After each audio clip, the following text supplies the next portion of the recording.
¿Qué tal? ¿Cómo estás? Futuro Cachimbo Pamer. Soy Alejandro Calderón del curso de Psicología. El día de hoy trabajamos un tema muy importante de examen de admisión, que significa Psicología como ciencia. Además, es el primer tema fundamental del prospecto, obviamente enfocado al examen de admisión de San Marcos. ¿Listo? Empezamos. Cuando hablamos de Psicología como ciencia, fundamentalmente se divide en dos momentos. Una etapa precientífica, donde el objeto de estudio era palabras claves como alma y mente. Y otra etapa, psicología científica, donde dejamos de lado las palabras como alma, como mente, e ingresamos a utilizar un término clave, la conciencia. A partir de esa investigación, a partir de ese análisis, se desarrollan dos estructuras claves en la psicología como ciencia: escuelas y enfoques. Las escuelas, teorías psicológicas tradicionales clásicas, y los enfoques, que van a ser una especie de teorías científicas que van a adquirir conocimientos novedosos del contexto y de la época pertinente. Hablamos de psicología precientífica y mencionamos a los grandes maestros como Aristóteles, que va a ser considerado el padre de la psicología precientífica. También colocamos a René Descartes, que nos habla de su famoso dualismo, mente y cuerpo, donde la mente domina al cuerpo. Por lo tanto, el cuerpo, regido o bajo las leyes de la física, el alma se va a imponer a dicho cuerpo. Por otro lado, tenemos su opositor, John Locke, que propone un término clave: tabula rasa. Quiere decir que todo lactante, al nacer, lo hace con la mente en blanco. Nacemos sin ideas, nacemos sin conocimientos, y luego adquirimos conocimientos a través de la experiencia. Nadie nace con el conocimiento de su nombre. Simplemente cuando vamos creciendo, adquirimos esa información. Muy bien, San Marcos en su examen de admisión ha preguntado sobre cuál fue el acontecimiento histórico que dio inicio a la psicología como ciencia. Ese acontecimiento histórico es la fundación del primer laboratorio experimental de psicología, que fue en el año 1879, a cargo de un científico llamado Wilhelm Wundt, que lejos de estudiar el alma y la mente, va a proponer otro término, de acuerdo a sus propias experiencias y de acuerdo a procesos como atención, percepción, voluntad, motivación. ¿Cuál sería ese término? La conciencia. Y la conciencia, para estudiar la conciencia, aplicaremos el método denominado introspección. Con este laboratorio se da inicio a la psicología como ciencia. Para que Wundt desarrolle su laboratorio, tuvo como base a la matemática, a la física de su tiempo. Es más, hay un dato, ¿no?, que es recurrente en un simulacro de San Marcos: la psicofísica. Psicofísica desarrollado por Fechner y Bauer, estos alemanes que, años antes que Wundt desarrolle su laboratorio, ya habían ejercitado y desarrollado la relación entre estímulos y sujeto. Es más, cuando cerramos los ojos, no vemos un vacío, vemos un color determinado. Y ese color, que implica la sensibilidad que el sujeto experimenta al tener contacto con cualquier estímulo u objeto. Entonces, como te das cuenta, la psicología ya dejó de lado la vieja tradición de estudio del alma o de la mente. Ahora profundizamos en un campo novedoso, pero muy atractivo, llamado la conciencia.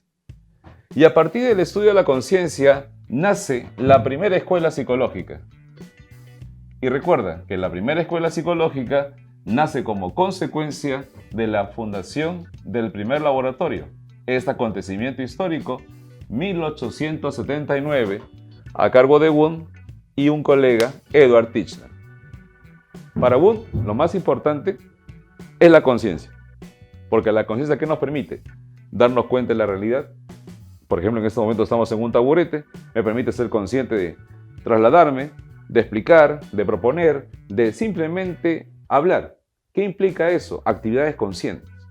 Entonces, vamos a analizar cuáles serían esas estructuras que están en la conciencia que me permiten a mí realizar un sinnúmero de actividades.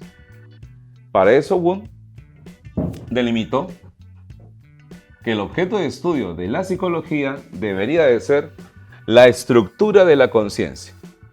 Si en el examen de admisión no encuentras estructura, también se llaman elementos de la conciencia. Y si en el examen de admisión no encuentras elementos de la conciencia, también se denomina átomos de la conciencia. ¿Correcto? Es porque de ahí viene su nombre. Si tú me dices estructura de la conciencia, su escuela se llama estructuralismo. El estructuralismo analiza la estructura de la conciencia. Y al mencionar estructura de la conciencia, quiere decir que hay 3 elementos claves, que es la base para que se genere todo desarrollo psicológico. ¿Y esos 3 elementos cuáles serían? Los siguientes. El famoso SIS. Lo he colocado como mnemotecnia para que lo veas. Sensación, imágenes y sentimientos. Según Wilhelm Wundt y Titchener, son los 3 elementos claves para que se desarrolle una actividad psíquica. A partir de esos 3 elementos se va a desarrollar otros procesos, como el pensamiento, razonamiento, memoria, inteligencia, etc. Pero a partir de estos 3 átomos claves, 3 elementos fundamentales que dan origen a la vida psíquica en todo humano. ¿Cómo se dio cuenta de esto? Aplicando un método denominado introspección, que nos permite analizar la estructura de la conciencia. Aporte fundamental, darle nivel de ciencia a la psicología. Ya que recuerda que antes del laboratorio, la psicología no era vista como una ciencia, porque hablaba sobre el alma, sobre la mente, y por lo tanto no era considerada una ciencia. Eso va a generar, obviamente, un gran desarrollo al campo científico psicológico, dando el nivel de ciencia a la psicología. Otro aporte. Empleó los conocimientos de su época.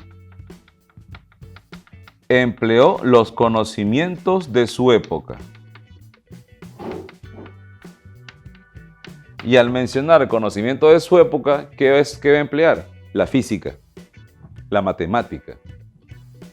Luego, más adelante, se aportará la biología, por ejemplo.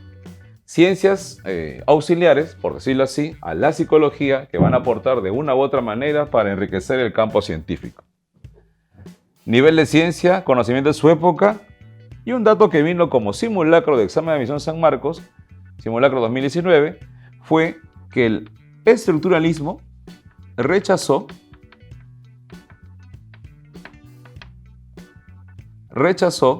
¿a quién? A su compañera, de todo casi una vida, pero que ese tiempo se distanciaron. Hablamos de la filosofía. La filosofía no es una ciencia. La filosofía no es una ciencia. La psicología sí. La filosofía se abrió por el campo de la metafísica y la psicología se abrió por el campo de la ciencia. Ese divorcio generó que la psicología, lejos de quizás sufrir un problema, un percance, se independizó y logró grandes aportes. Muy bien. Ahora, recuerda, haciendo una retroalimentación con este dato de acá. ¿Te acuerdas cuál era la estructura de la conciencia? 3 elementos. Sensaciones, imágenes, sentimientos. Por lo tanto, te pregunto, del estructuralismo, ¿qué se puede inferir? ¿Que estudió las estructuras en un todo o en partes? Ah, muy bien, estudió en partes. Por lo tanto, San Marcos, examen de admisión 2024, este año viene el examen de admisión. Mencione usted qué se puede inferir del estructuralismo, que estudió los 3 átomos de la conciencia, sensaciones, imágenes y sentimientos. San Marcos, examen de admisión, este año actual. Punto aparte. Pero esta escuela se desarrolló en Alemania. Luego la psicología viaja a Estados Unidos, Norteamérica. Y aparece la segunda escuela, el funcionalismo. Como nace en Norteamérica, y recuerda que estamos hablando de fines de 1800, hablamos de una gran influencia del pragmatismo. ¿Qué significa ser pragmático? Ser práctico, buscar utilidad. Y esta postura psicológica va a buscar utilidad a la conciencia. No va a reafirmar, estructurar, hay que estudiar la estructura de la conciencia. No va a plantear eso. Simplemente va a mencionar que no hace falta estudiar la estructura de la conciencia. Lo que hace falta es estudiar su funcionalidad, su utilidad, su beneficio. Para eso tocan ¿a quiénes? A la filosofía pragmática, a la biología evolucionista de Darwin, tocan esos datos claves fundamentales. Por eso que el objeto de estudio de esta escuela, ¿cuál fue? Como dice su nombre, ¿no? Funcionalismo. ¿Qué estudiaron? Fácil, la funcionalidad. Funcionalismo, funcionalidad de la conciencia. Y la pregunta sería, ¿no? ¿Con qué objetivo, profesor, la psicología es funcional? Fácil. La psicología es funcional con la intención de adaptarse al medio ambiente. Ese es el objetivo clave en la psicología. Adaptarse. Buscarse de una u otra manera que nuestra conciencia, como la percepción, la memoria, la inteligencia, nos permita adaptarnos de manera eficiente. Por eso que cuando ustedes van, por ejemplo, a la sierra, ejemplo Huancayo, por ejemplo, siempre las casas tienen alrededor una especie de viaductos donde la lluvia cae y la lluvia va por ahí. ¿Por qué? Porque obviamente el nivel de lluvia es fuerte en comparación con de Lima, ¿no? Es muy diferente. Entonces, las personas que viven en la sierra o en la selva, por ejemplo, han logrado adaptarse gracias a su conciencia. Si estudiamos la conciencia, ¿qué método aplicamos? Fácil, ¿la conciencia es algo interno o externo? Interno, ¿sí o no? Si es interno, ¿qué método aplicaré? Introspección. Aportes. A diferencia de la primera escuela, esta escuela es teórica y esta escuela es práctica. Y al ser una psicología práctica, surge una especialidad en la psicología. La psicología aplicativa. Y otro aporte relacionado con esta escuela fue la psicometría. Como te das cuenta, psicometría. ¿Medición de qué? De los procesos mentales. Y seguro te han tomado a ti un test, que significaba una prueba para medir ciertas cualidades o capacidades en el individuo. Como te das cuenta, buscaban que esta psicología tenga una utilidad, un beneficio. Y ese beneficio implica, obviamente, tener datos exactos, precisos o referentes de cómo era el hombre o el ser humano. Deja la psicología en Norteamérica, dejamos en Norteamérica la psicología y pasamos con Freud. Para hablar de psicología, en este caso con Freud, vamos a hablar de un psiquiatra. Este psiquiatra que se especializó obviamente en trastornos mentales. ¿Y cuáles fueron los trastornos mentales que Freud estudió? Fue la histeria y la neurosis, que lastimosamente sus pacientes no alcanzaban curación. Freud, decepcionado, imagínate tú siendo doctor y que tus pacientes no se curen con los medicamentos que le das, es frustrante. Freud viajó a Francia y se encontró con su amigo, el doctor Charcot.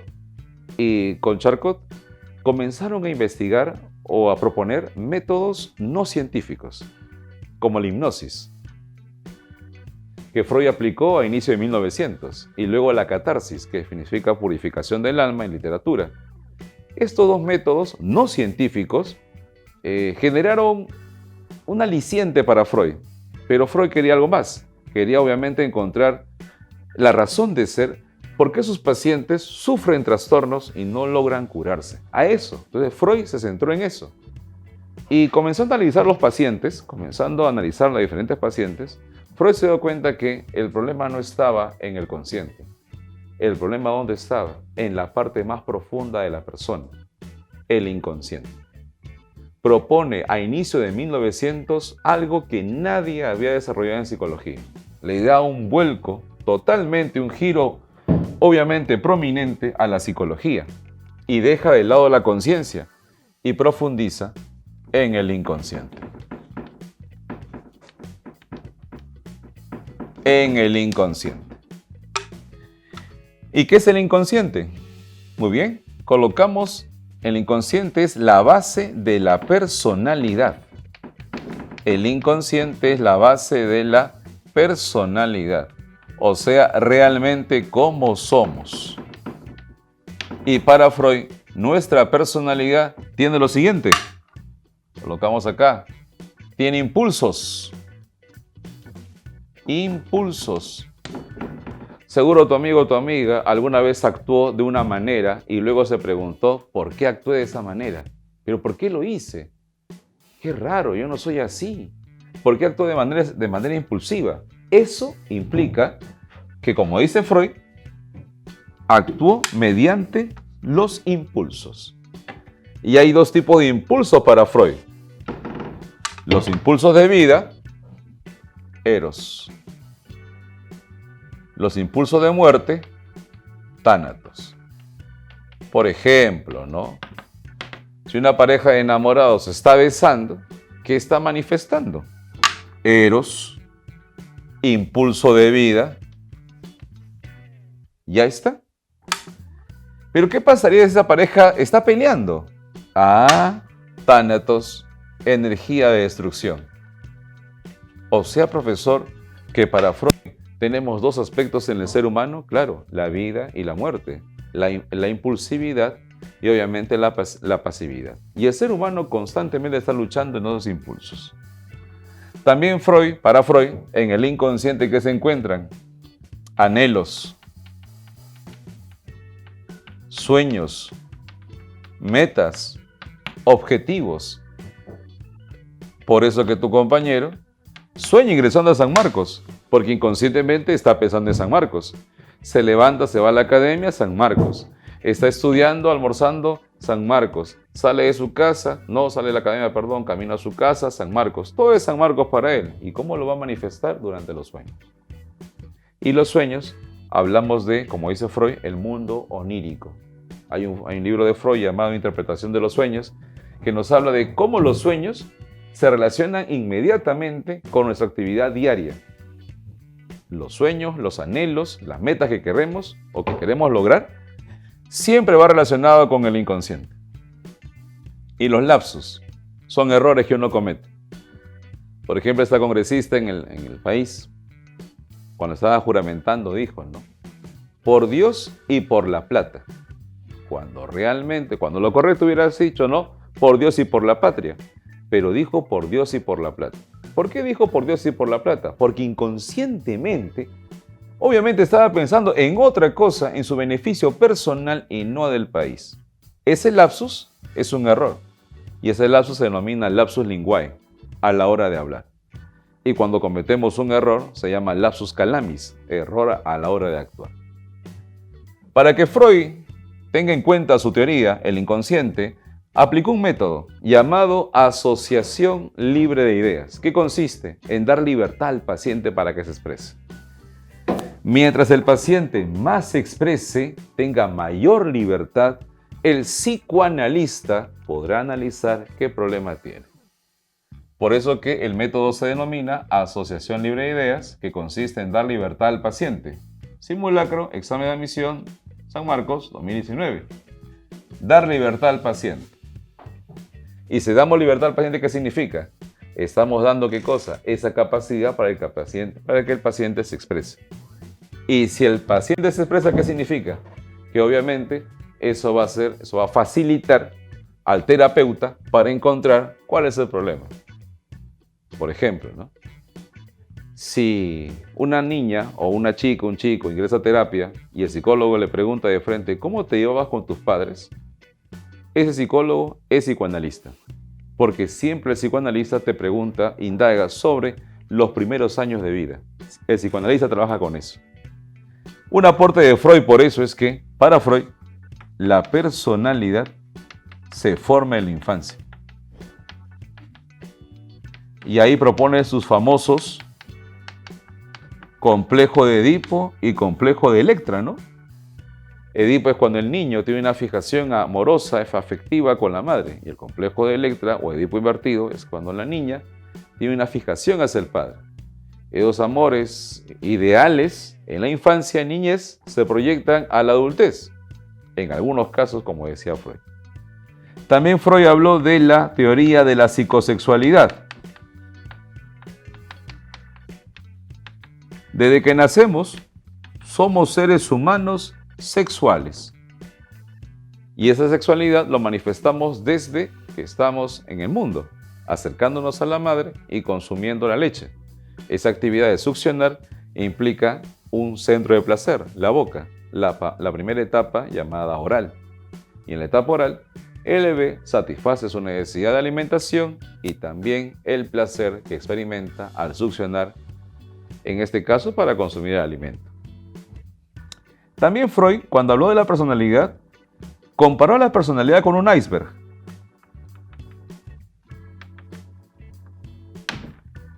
Y luego, en su segundo tópico, elaboró 3 elementos claves. El ello, el yo y el superyo. El ello, que es la parte instintiva e impulsiva, que es la base de la personalidad. El yo, que es la parte racional. Y el superyo, que es la parte moral. Por ejemplo, si queremos consumir una pizza y nos comemos toda la pizza solos y no invitamos a alguien, se está manifestando el ello. Pero si preguntamos, ¿no? Oye, ¿mis hermanos habrán comido? Eso ya no sería ello, sería superyo, por la moral que existe. Pero al final estamos en 2 elementos, el ello y el superyo. El ello y el superyo, en el medio el yo, el que decide, o nos vamos con el ello, que es el instintivo y placebo, o el superyo, que nos vamos con la moral. Muy bien. Psicoanálisis, Freud. Para esto, nace otra escuela. En Estados Unidos, la psicología vuelve a Estados Unidos, dejamos Europa, vuelve a Estados Unidos, a Norteamérica, y la psicología se inicia con el conductista John Watson. John Watson está influenciado por el positivismo francés, está influenciado por el empirismo inglés. Esas 2 posturas. Y también la tercera influencia es el condicionamiento clásico de Pavlov. Esas 3 influencias generan en Watson un desarrollo de la psicología. Por eso que para Watson lo más importante es estudiar y analizar la conducta, ya que a diferencia del inconsciente o la conciencia en función o la conciencia en estructuras, no se puede visualizar esto. No se puede analizar porque es algo inobservable. Por lo tanto, ¿qué es lo que se puede observar? La conducta. Entonces, la conducta se puede estudiar, tiene que estudiar. El objeto de estudio, la conducta. Y le preguntan a Watson, ¿pero por qué la conducta, maestro? Porque la conducta es observable, es medible, es modificable. La conducta se puede observar. Podemos observar cuántas veces tu compañera mueve su pierna, mueve su pie sin darse cuenta. Eso es observable. Eso se puede inferir hasta que puede ser ansiedad, por ejemplo. También podemos medir cuántas veces a nivel del globo ocular te palpita, por ejemplo. Hay conductas evidentes, observables, y que el conductismo busca modificarla. Observable, medible, modificable, también se puede controlar. Y obviamente también se puede predecir. Por eso que Watson decía, ¿no? Traedme 25 niños sanos y yo los haré como yo guste. Tanto así que enseñó a chicos que no tenían perfil para ser ingenieros, los transformó en ingenieros. Chicas que tenían perfil para humanidades terminando siendo ingenieros. Porque obviamente no es que la persona nazca con talento, no es que nazca con capacidades o virtudes, no, simplemente se adquieren, se aprenden, nada más. Aportes. Muy bien, como estudiamos la conducta, ¿qué método sería? Extro, porque la conducta es algo externo, y al ser externo, extrospección experimental. Aportes.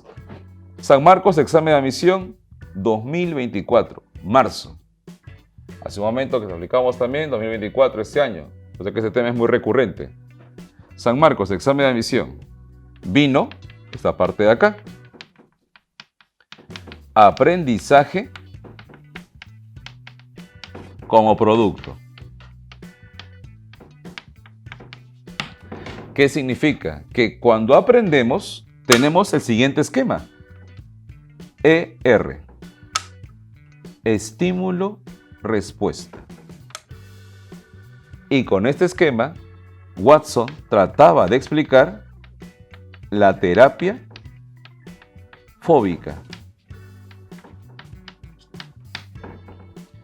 Los seres humanos nacemos sin miedo. Eso decía Watson. El miedo se aprende, y un miedo aprendido se llama fobia. El famoso caso del niño Albert, que le crearon un miedo a un bebé de 11 meses de edad. Al ver esto su mamá, que su hijo no tenía miedo antes del experimento y ahora sí tiene una fobia, tiene un miedo a todo elemento de color blanco, mamá decidió llevárselo a su hijo, obviamente, dejando a medias el experimento y con Albert no comprobando si hubiera existido una cura para su propia terapia. ¿Qué implica eso? Una fobia que es un miedo irracional a todo elemento. Y eso se adquiere, mas no es innato. Eso lo defendía Watson. Otro aporte de Watson era que la personalidad no es algo innato, es algo que depende del contexto.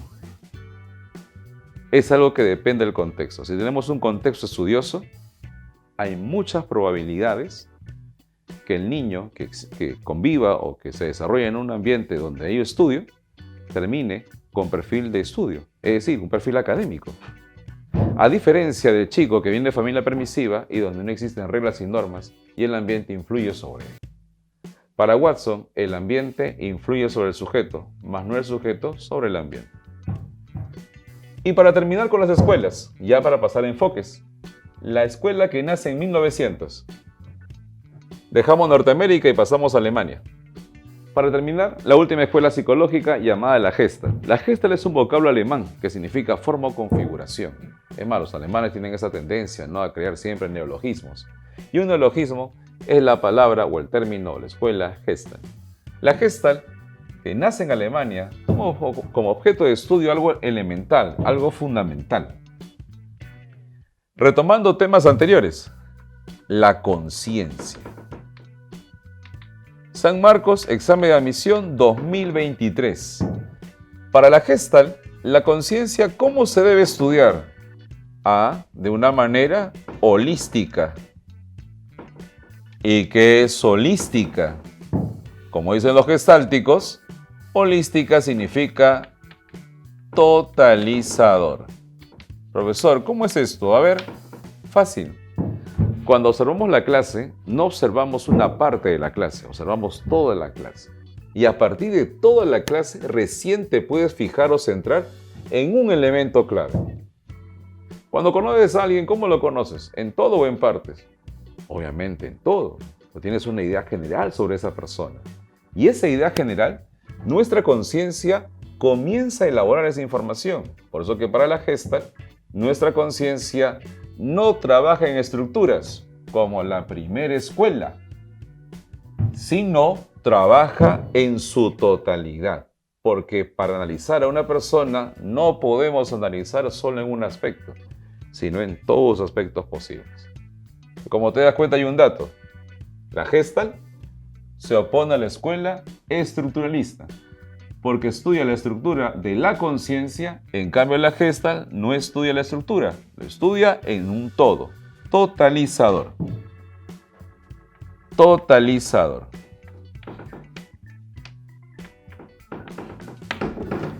Y como estudiamos la conciencia se estudia ¿de qué? ¿Cómo, de qué manera se estudia la conciencia? Si la conciencia es interna, se aplicará el método llamado introspección. Aportes. San Marcos, 2016, una pregunta de examen de admisión. ¿Cuál fue la escuela psicológica que estudió los fenómenos perceptuales?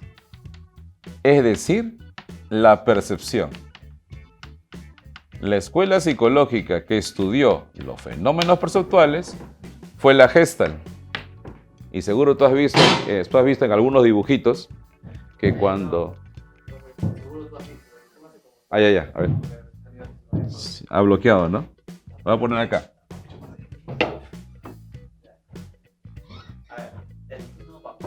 Seguro tú has visto en algunos dibujitos que, por ejemplo, ¿no?, el personaje principal tiene un problema y de un momento a otro se le enciende el foquito. El encenderse el foquito, es más, algunos gritan hasta eureka. El encenderse el foquito significa un término clave en esta escuela. ¿Cuál? el insight. ¿Y qué es el insight?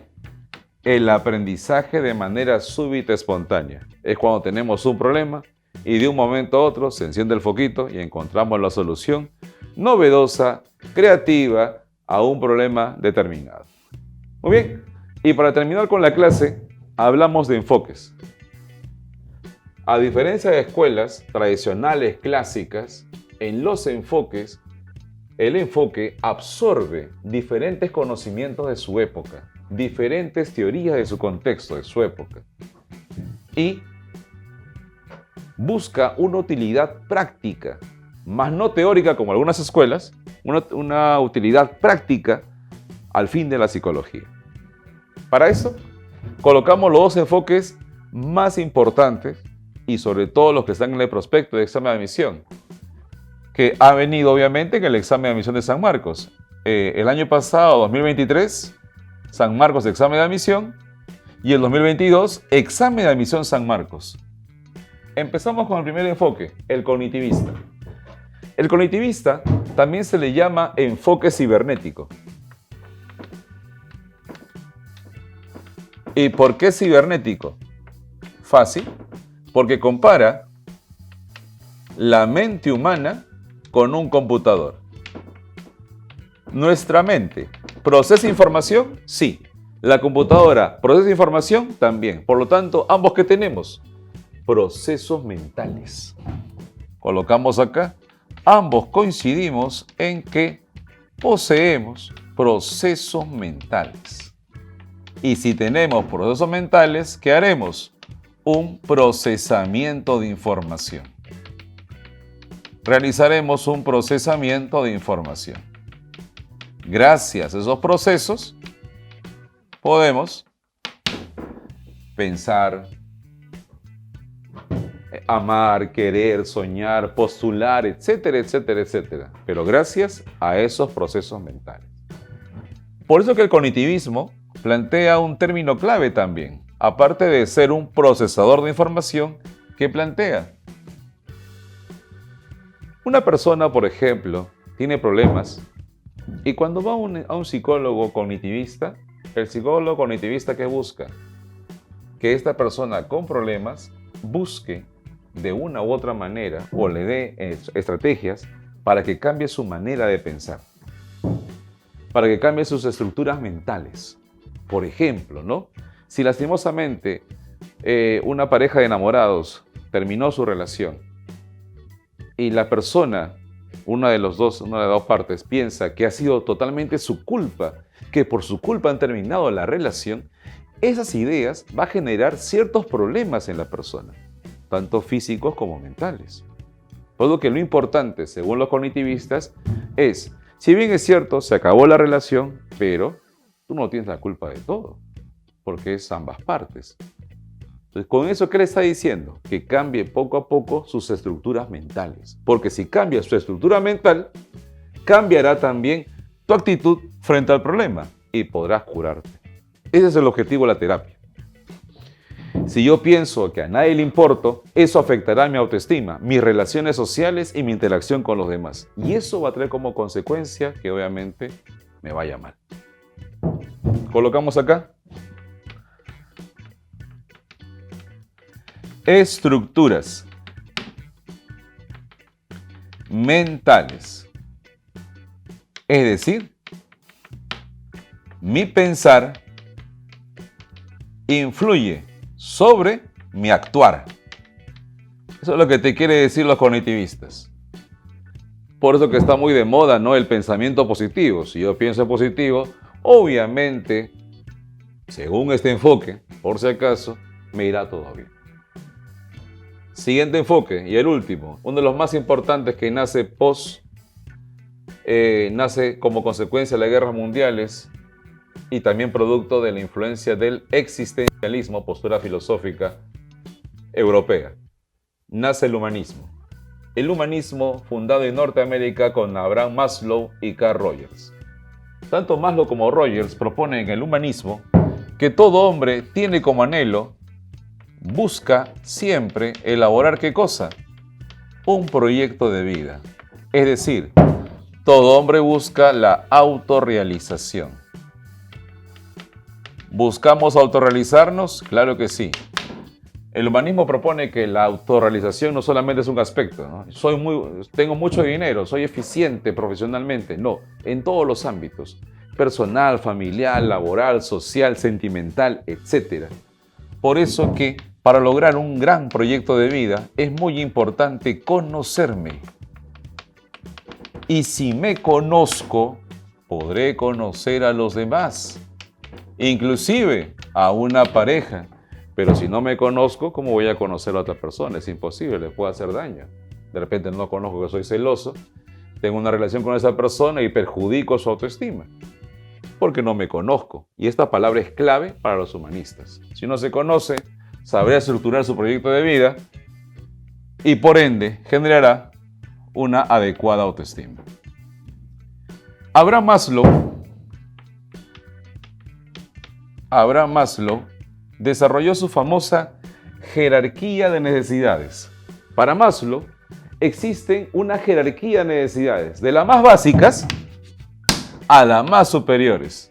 Para Maslow, todas estas se deben satisfacer de una u otra manera, de la fisiológica a la de seguridad. Seguridad a pertenencia o afiliación, luego a la estima y luego a la cúspide, la autorrealización. Teniendo en cuenta lo siguiente, San Marcos, examen de admisión el año pasado, que se subdivide esta pirámide en dos elementos: fisiológica, seguridad, pertenencia básicas y estima y autorrealización superiores. ¿Cuáles son las básicas? Estas tres. Las superiores, las dos restantes. Para Maslow, primero debe satisfacerse estas para luego pasar ¿a dónde? A las superiores. Y ahí Maslow se equivocó. San Marcos, examen de admisión 2023. Mencione usted cuál es la crítica que se le hace a Abraham Maslow. Que Maslow, la teoría de Maslow, tiene un enfoque más norteamericano, más europeo y lejos de Sudamérica. Porque en Sudamérica no se cumple muchas veces eso. Hay condiciones en ciertos países donde las personas buscan satisfacer primero la autorrealización y luego la fisiológica. Por ejemplo, en la academia hay muchos chicos que después van a desayunar a las 10 de la mañana, pero han llegado temprano a su clase para escuchar la clase porque quieren ingresar. Si han escuchado la clase primero, están buscando esto. Y luego buscarán esto. Y para terminar, los humanistas, tenemos un humanista fundamental, Rogers. ¿Y por qué lo colocamos acá? San Marcos, examen de admisión el año pasado. Seguro lo has revisado, lo has visto, obviamente. La famosa terapia del cliente. Para Rogers, no hay pacientes, hay clientes. Porque si tú escuchas la palabra paciente, ¿qué significa paciente? Alguien pasivo o activo. Alguien pasivo, ¿sí o no? Y alguien pasivo por sí mismo no va a poder curarse de alguna enfermedad mental que tenga. No va a poder curarse. Entonces Rogers nos dice, ¿no sabes qué? Reemplazamos el término paciente y propondremos o mencionemos el término cliente. Porque el cliente de manera activa, transformadora, podrá cambiar los problemas que tiene. Para esto, en terapia, según Rogers, hay dos tipos de personalidad. Los congruentes y el incongruente.